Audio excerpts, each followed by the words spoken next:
చల్లదనం మితంగా ఉంటే ఒంటికి హాయిగా ఉంటుంది.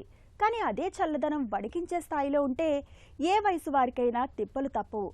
మిగతా సీజన్లతో పోలిస్తే చలికాలాన్ని పెద్దలకు కాస్త కష్టకాలంగానే చెప్పుకోవాలి. తీవ్రమైన చలి వాతావరణం పండుటాకుల్ని ఇట్టే వణికించేస్తుంటుంది.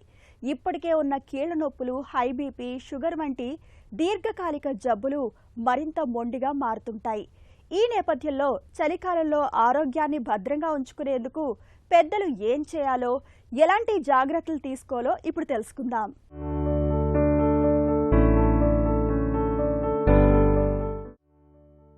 చలికాలంలో వాతావరణంలో వచ్చిన మార్పులు వయసు మళ్లిన వారికి బాగా ఇబ్బంది పెడుతూ ఉంటాయి. తరచూ ఏదో ఒక అనారోగ్యం పలకరిస్తూ ఉంటుంది. చలికాలంలో ఆరోగ్యాన్ని భేషుగ్గా ఉంచుకునేందుకు పెద్దలు తమ జీవన శైలిలో ప్రత్యేకంగా జాగ్రత్తలు తీసుకోవాల్సి ఉంటుంది. శీతగాలికి చర్మం పొడారిపోయి పగుళ్లు వచ్చేసి దురదలు పెడుతూ ఉంటాయి.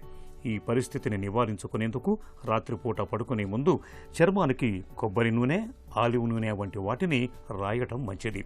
చల్లగాలికి ఎక్కువగా తిరగకపోవటమే మంచిది. బయటకు వెళ్లాల్సి వచ్చినప్పుడు నిండుగా దుస్తులు ధరించటం, సెట్టల వంటివి వేసుకోవాలి. చెవులకు మఫ్లర్లను ధరించాలి. ఇప్పటికే ఆస్తమాతో బాధపడుతున్నప్పుడు ఈ జాగ్రత్తలు మరీ అవసరం. ఆస్తమా పేషెంట్లు ఇంట్లో ఉన్నప్పుడు తన గదిలో తగినంత వేడి వాతావరణం ఉండేలా ఏర్పాటు చేయాలి.